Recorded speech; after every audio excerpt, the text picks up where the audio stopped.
बिस्मिल्लाहिर्रहमानिर्रहीम। अस्सलाम वालेकुम स्टूडेंट्स। ये लेक्चर क्लास सेकेंड ईयर के लिए है और सब्जेक्ट है कंप्यूटर साइंस। चैप्टर नंबर 3 हमारा कंप्लीट हो गया। चैप्टर नंबर 4 है जिसका टाइटल है डाटा इंटेग्रिटी एंड नॉर्मलाइजेशन। ये इसके कंटेंट्स हैं जी। सबसे पहले हम पढ़ेंगे डाटा इंटेग्रिटी क्या होता है और डाटा इंटेग्रिटी की types. Data integrity and types of data integrity. इसका क्वेश्चन कुछ यूँ आएगा, what is meant by data integrity, what are the two types of data integrity. Data integrity का मतलब क्या है और इसकी दो टाइप्स कौन सी हैं। सबसे पहले आप ये बात याद रखें कि डाटा इंटेग्रिटी है क्या। Data integrity refers to the correctness and consistency of data। क्या है जी? डाटा की करेक्टनेस और डाटा की कंसिस्टेंसी, वो डाटा इंटेग्रिटी होती है। आप इतनी सी भी डेफिनेशन इसकी लिख लें तो डेफिनेटली एक नंबर आपको ज़रूर मिल जाएगा। दूसरा नंबर लेने के लिए आपको थोड़ा सा और एक्सप्लेन करना पड़ेगा इंटेग्रिटी बेसिकली होती क्या है। डाटा की करेक्टनेस होती है, डाटा की कंसिस्टेंसी होती है। करेक्टनेस होता है दुरुस्तगी और कंसिस्टेंसी का मतलब ये है कि डाटा जो है एक सेम डाटा डिफरेंट लोकेशन पे सेम ही रहे। मतलब अगर एक स्टूडेंट है तो स्टूडेंट का डाटा अगर 3-4 जगह पे पड़ा हुआ है डाटाबेस में तो वहाँ पे उसका सेम होना चाहिए। It is another form of data protection of our security। Security और प्रोटेक्शन की ये एक another form है। Security involves protecting the data from unauthorized operations। Security का तो पता है, आपने अपने डाटा को प्रोटेक्ट करना है अनऑथराइज्ड एक्सेस से, अनऑथराइज्ड पर्सन से, अनऑथराइज्ड ऑपरेशन से। तो इंटेग्रिटी किससे रिलेटेड है ये हम पहले भी पढ़ चुके हैं। Integrity is related to the quality of data. ये डाटा की क्वालिटी है। It is maintained with the help of integrity constraints. अब क्वालिटी को कैसे मेंटेन किया जाएगा? इंटेग्रिटी कंस्ट्रेंट्स के साथ। ये कंस्ट्रेंट्स क्या होती हैं? रूल्स होते हैं जो कि अप्लाई किए जाते हैं ताकि डाटा करेक्ट रहे जब वो डेटाबेस में एंटर हो। These constraints are the rules that can be applied to database so that the correct data can be entered into database। The integrity constraints may be applied to individual data items within a single record or they may be applied to relationships between records। Integrity constraint individual data items पे apply होंगे जब एक single record enter किया जाएगा, या relationship पे apply होंगी जब रिकॉर्ड्स के दरमियान या टेबल्स के दरमियान रिलेशनशिप होगा। इसकी एग्जांपल्स क्या हैं? The examples of integrity constraints are as follows. Issue date in a library system can not be older than the corresponding return date of a book. अब इशू डेट और जो है उसकी रिटर्न डेट, इशू डेट जो है can not be older, वो पुरानी नहीं हो सकती, than the corresponding return date of a book. ठीक है। अब आपको किसी ने लाइब्रेरी में किसी ने बुक रिटर्न की है वो, और उसके बाद वो इशू हुई है, तो इशू डेट रिटर्न डेट के बाद नहीं हो सकती। ये कंसिस्टेंसी कंस्ट्रेंट है। उसके बाद total obtained marks in a subject can not exceed the maximum marks of the subject. जो टोटल नंबर है 100 और जो obtained मार्क्स है वो 100 से कम ही रहेगा, कम से बड़े, उससे 100 से बढ़ेगा नहीं, एक्सीड नहीं करेगा।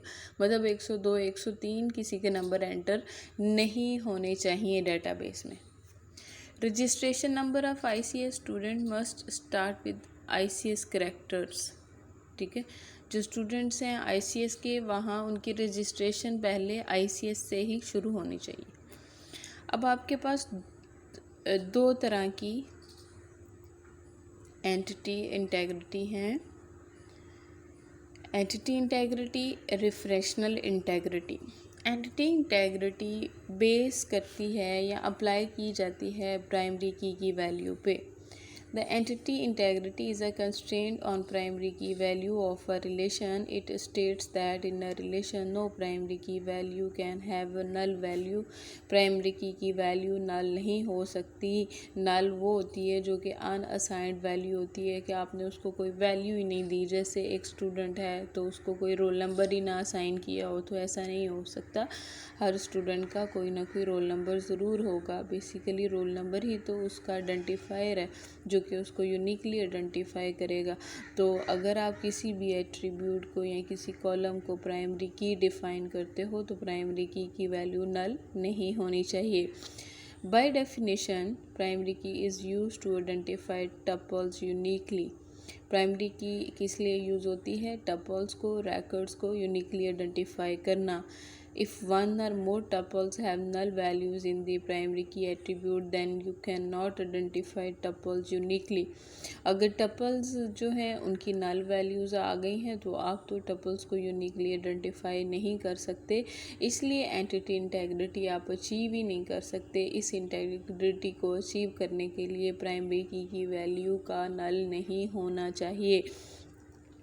रिफरेंशनल इंटेग्रिटी जो है ये होती है किस पे अप्लाई की जाती है? फॉरेन की वैल्यू पे.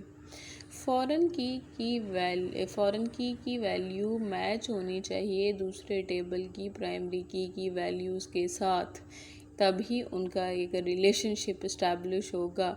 The referential integrity is a constraint on foreign key value of a relation. It states that if a foreign key exists in a relation, then the foreign key value must match the primary key value of some tuple in its parent relation.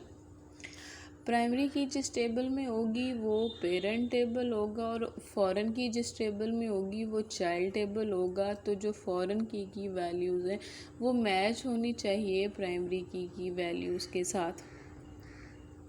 Clear? उसके बाद है जी referential integrity ensures that the relationships between records in related tables remain consistent. तो referential integrity ensure करती है कि रैकर्ड्स के दरमियान रिलेशनशिप कंसिस्टेंट होने चाहिए. पेरेंट टेबल में जो रैकर्ड है वो ही चाइल्ड टेबल में रैकर्ड होगा. ठीक है, ये कंसिस्टेंट अगर वैल्यूज़ उनकी सेम होंगी तो ही ये रिलेशनशिप कंसिस्टेंट रहेगा.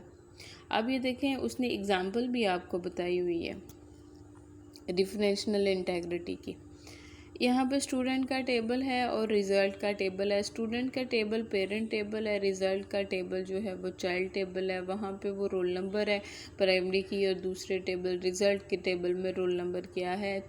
फ़ॉरेन की है. अब फ़ॉरेन की वैल्यूज़ मैच करनी चाहिए रोल नंबर के साथ. फ़ॉरेन की में वही रैकर्ड है. जैसे 1 है तो उधर भी 1 है, 2 है उधर भी 2 है, 1 है उधर भी 1 है, 2 है तो उधर भी 2 है. मतलब ये वाली वैल्यूज़ आप उसमें मैच करनी चाहिए. The differential integrity is implemented by primary की एंड फॉरेन की relationship. The records in student table cannot be deleted if the related records exist in result table. अगर एक स्टूडेंट चला जाता है वो डिलीट करता है, जैसे रोल नंबर 1 नबील चला गया तो उसके सब्जेक्ट भी डिलीट होने चाहिए. इसका मतलब ये है ताकि डाटा कंसिस्टेंट रहे. ये ना हो कि पेरेंट टेबल में 1 रैकेट डिलीट हो जाए और चाइल्ड टेबल में 1 का रैकेट पड़ा हो. ये फिर इनकंसिस्टेंसी हो जाती है. Similarly, you cannot insert a value in foreign key if there is no corresponding value in primary key field of the related table. अब यहाँ पे 5 का रैकेट नहीं है तो 5 का रैकेट अगर आप रिजल्ट टेबल में एंटर करते हो तो वो नहीं करने देगा क्योंकि पेरेंट टेबल में 5 का रैकेट ही नहीं है. तो डिलीट करते हुए भी ये कंडीशन अप्लाई होगी और इंसर्ट करते हुए भी ये कंडीशन अप्लाई होगी. नेक्स्ट है जी एंटिटी एट्रीब्यूट्स में कुछ प्रॉब्लम्स. ये शॉर्ट क्वेश्चंस हैं. Synonym, homonym, redundant information, mutual exclusive data. ये कुछ प्रॉब्लम्स हैं जो कि एंटिटीज़ या एट्रीब्यूट्स में आती हैं। सिनोनिम एक प्रॉब्लम वो है जिसमें आप एक ही इंफॉर्मेशन या एट्रीब्यूट के दो डिफरेंट नेम लिख लेते हो, रख लेते हो। A synonym problem is created, ये प्रॉब्लम तब क्रिएट होगी when two different names are used for the same information और एट्रीब्यूट, जब दो डिफरेंट नेम्स जो हैं वो यूज़ किए जाएंगे किसी सेम इंफॉर्मेशन या एट्रीब्यूट के लिए। If N attribute exist in more than one entity या रिलेशन, अगर वो एट्रीब्यूट एग्जिस्ट कर रहा है एक एंटिटी में या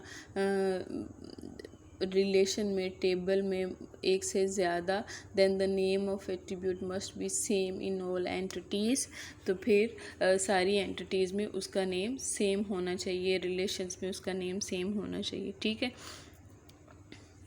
अब ये देखें, आइटम का एक रिलेशन है और सप्लायर का। आइटम के जो हैं attribute stock number, item colours, supplier code, और सप्लायर का है जी supplier ID, supplier name.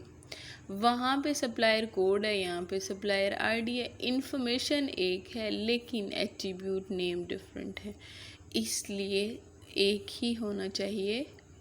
Must use supplier code, तो फिर सप्लायर कोड ही यूज़ करें इंस्टेड ऑफ सप्लायर आईडी। ठीक है, सेम इंफॉर्मेशन के डिफरेंट नेम्स को आपने ख़त्म करना है। होमोनियम जो है ये वाली प्रॉब्लम तब आती है जब आपके पास दो डिफरेंट एट्रीब्यूट्स या दो डिफरेंट टाइप का डाटा या डिफरेंट वैल्यूज़ हैं, तो आपने उनके लिए सेम नेम यूज़ किया हुआ है। A homonymy problem is created when same name is used for two different attributes. जैसे कस्टमर में company supplier customer ID company name, customer की कंपनी नेम और होगा और सप्लायर का कंपनी नेम और होगा। ठीक है, तो दोनों डिफरेंट इन्फॉर्मेशन है जिनको नेम सेम दिया हुआ है।